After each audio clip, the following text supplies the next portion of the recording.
السلام علیکم ورحمۃ اللہ وبرکاتہ۔ دوستو، ڈینگو بخار بہت چل رہے ہیں، اس لیے میں آج ڈینگو بخار کے چھوٹی چھوٹی تدبیریں لے کر کے حاضر ہوا ہوں۔ ڈینگو بخار پھیل رہا ہے، اپنے گھٹنوں سے لے کر انگلیوں تک ناریل کا تیل لگائیں۔ یہ صبح سے شام تک ایک اینٹی بایوٹک تہ کی طرح کام کرتا ہے۔ ڈینگو مچھر گھٹنوں کی اونچائی سے زیادہ نہیں اڑ سکتا۔ اگر کسی کو ڈینگو ہے تو سبز الائچی کے بیج منہ میں دونوں طرف رکھیں، خیال رہے چبا نہ جائیں۔ اسے خالی منہ میں رکھنے سے خون کے ذرات نارمل ہو جاتے ہیں اور پلیٹ لسٹ میں فوری اضافہ ہو جاتا ہے۔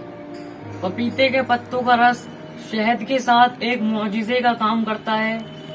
24 گھنٹوں کے اندر پلیٹ کی مقدار 68,000 سے بڑھ کر 2 لاکھ تک ہو جاتی ہے۔ بکری کا دودھ صبح اور شام استعمال کریں، اس سے بھی پلیٹ میں کافی اضافہ ہوتا ہے۔